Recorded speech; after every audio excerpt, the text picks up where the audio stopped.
चलिए students, class tense chart पर थोड़ा ध्यान देते हैं। आपका यूटी में टेंस भी है और टेंस से रिलेटेड जो क्वेश्चंस आएंगे वो बहुत इंपॉर्टेंट है। तो चलिए टेंस चार्ट को थोड़ा सा एक शॉर्ट फॉर्म में पढ़ने की कोशिश करते हैं। टेंस चार्ट है विद हेल्पिंग वर्ब है, यहाँ पे हेडिंग मैंने दी रखी है। इसके बाद है यहाँ पर ये मैंने 4 कॉलम इसमें बनाए, फर्स्ट सेकंड थर्ड फोर्थ, और इधर से भी 4 कॉलम मैंने बनाए, फर्स्ट सेकंड थर्ड फोर्थ। आपको सेम बिल्कुल ऐसे ही अपनी कॉपी में बनाना है और इसके फॉर्मूले वगैरह ध्यान से पढ़ने हैं। और पढ़ने के बाद कोई डाउट बचता है, कोई क्वेश्चन बचता है तो ज़रूर आपको कंसल्ट करना है और शेयर करना है। चलिए, ये है नेम ऑफ द टेंस, इधर आप देख रहे होंगे नेम ऑफ द टेंस, ये है नेम हेडिंग। इसके नीचे आगे indefinite, continuous, perfect and perfect continuous, इधर 1 2 3 4। तो ये इंडेफिनिट, कंटिन्यूअस, परफेक्ट और कंटिन्यूअस है। इधर आपका ऊपर हेडिंग आ गई प्रेजेंट, पास्ट एंड फ्यूचर की, ये कॉमन हेडिंग है। इसके बाद जो कॉलम इनके नीचे बचते हैं, सीधी लाइन खींच के हमने इनको मिला दिया, तो इस तरीके से ये पूरे कॉलम इनके सामने तैयार हो गए। अब यहाँ पर हम क्या करेंगे, जो प्रेजेंट डेफिनेट है और इधर प्रेजेंट है, इधर इंडेफिनेट है, इन दोनों को हमने जोड़ दिया तो ये वाला कॉलम बन गया प्रेजेंट डेफिनेट का। तो यहाँ पर हमने 2 चीज़ें शो कर रखी है, एक पॉजिटिव और एक नेगेटिव। ये शॉर्ट फॉर्म में है, P for positive and for negative. तो पॉजिटिव में क्या होगा, प्लूरल सब्जेक्ट, प्रेजेंट इंडेफिनेट में ध्यान रखना, प्रेजेंट इंडेफिनेट में जो पॉजिटिव सेंटेंस होगा उसमें प्लूरल सब्जेक्ट के साथ वर्ब की फर्स्ट फॉर्म लगती है, देन ऑब्जेक्ट लगता है, उसके बाद फुल स्टॉप लगता है। यहाँ पर प्लूरल सब्जेक्ट, ये सिंगुलर सब्जेक्ट हो गया, प्लस वर्ब की फर्स्ट फॉर्म के साथ एस या ई एस लगता है, जो आप ऑलरेडी जानते हो, प्लस ऑब्जेक्ट लगता है। इसी का जब नेगेटिव की बात करें तो नेगेटिव स्टूडेंट्स बनता है नोट से। तो नोट हमें ध्यान रखना है, नोट आता है हमेशा हेल्पिंग वर्ब के बाद। तो हेल्पिंग वर्ब हमारी क्या है इसमें, वो हमें ध्यान देना पड़ेगा। जो प्लूरल सब्जेक्ट है उसके साथ आपको लगाना है डू नॉट, और जो सिंगुलर सब्जेक्ट है उसके साथ आपको लगाना है डज नॉट। तो डू और डज हो गई हेल्पिंग वर्ब, और दोनों के बाद लगा दिया नॉट। उसके बाद वर्ब की फर्स्ट फॉर्म लगेगी दोनों में प्योर, एस या ई एस नहीं लगेगा, जैसा कि ऊपर लगाया गया था सिंगुलर सब्जेक्ट में वर्ब के साथ, तो आपको यहाँ पर नहीं लगाना है। तो इस तरीके से आपका प्रेजेंट इंडेफिनिट जो है वो कंप्लीट हो जाता है, और ये आपको समझना है। इसके बाद जो अगला जो टेंस है हमारा पास्ट का कॉलम है, पास्ट का इधर इंडेफिनिट है तो ये पास्ट इंडेफिनिट हो गया। P फॉर पॉजिटिव, पॉजिटिव में ऑल सब्जेक्ट है प्लस वर्ब की सेकंड फॉर्म, यहाँ पे लिखा हुआ है क्लियरली कि you have to use second form of the verb with all subjects, चाहे वह सिंगुलर हो या प्लूरल हो।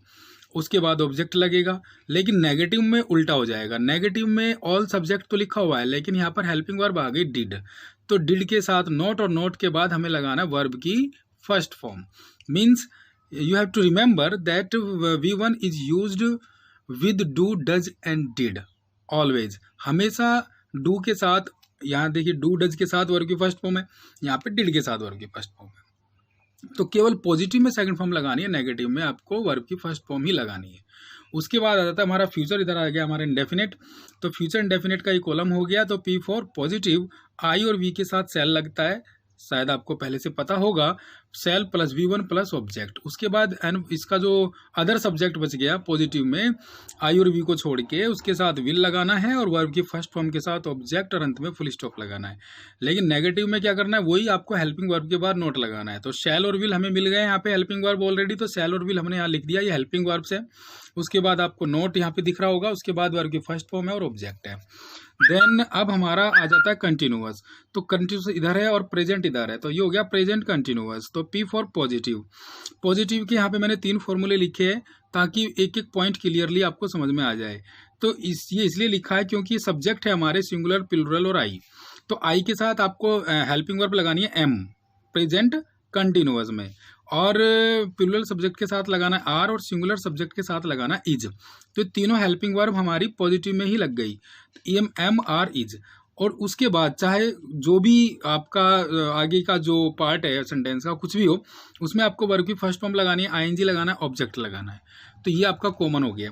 यहाँ पर नेगेटिव में आपको वही सेम प्रोसेस है, आपका हेल्पिंग वर्ब के बाद नोट लगता है, तो ये हेल्पिंग वर्ब आ गए यहाँ पे इज एम आर, और यहाँ पे नोट लगा हुआ है, वर्ब की फर्स्ट फॉर्म आईएनजी, ऑब्जेक्ट, सारा कुछ कॉमन है। सेम एज पास्ट, इधर पास्ट हो गया, इधर कंटिन्यूअस, तो ये पास्ट कंटिन्यूअस का कॉलम हो गया। उसके बाद P for positive, singular subject के साथ आपको लगाना है, सिंगुलर सब्जेक्ट हो या फिर आई हो, इन दोनों के साथ आपको लगाना है वाज, और प्लूरल सब्जेक्ट के साथ आपको लगाना है वर।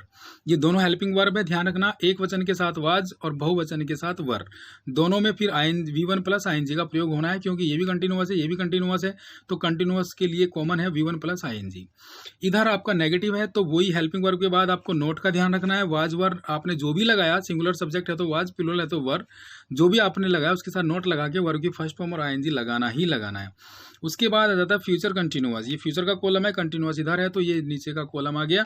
P for positive subject plus shall will plus be plus V1, यहाँ पे V1 ऊपर मैं यहाँ पे लिखना भूल गया, बी के साथ V1 है और V1 के बाद ING है, तो B plus V1 plus ING, क्योंकि वर्ब की फर्स्ट फॉर्म में तो ING लगेगी।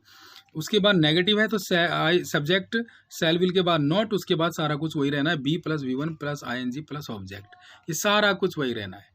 तो ये आपकी मैंने अभी हाफ वीडियो बनाई है, क्योंकि टोटल 12 टेंस होते हैं, मुख्य रूप से 3 टेंस होते हैं, प्रेजेंट पास्ट फ्यूचर, और इसके 4 पार्ट्स यदि जोड़ दिए जाए तो 4 3 12, ये 12 पार्ट्स होते हैं, जिसमें से मैंने आपको 6 टेंस पढ़ाए।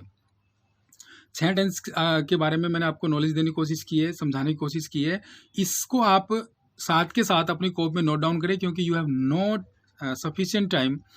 अभी 14 तारीख से आपके एग्जाम शुरू होने वाले हैं, तो आपको इनको तैयार भी करना है, तो फटाफट इसको पूरा करते हैं। गॉड ब्लेस यू, मिलेंगे नेक्स्ट वीडियो में। Thank you.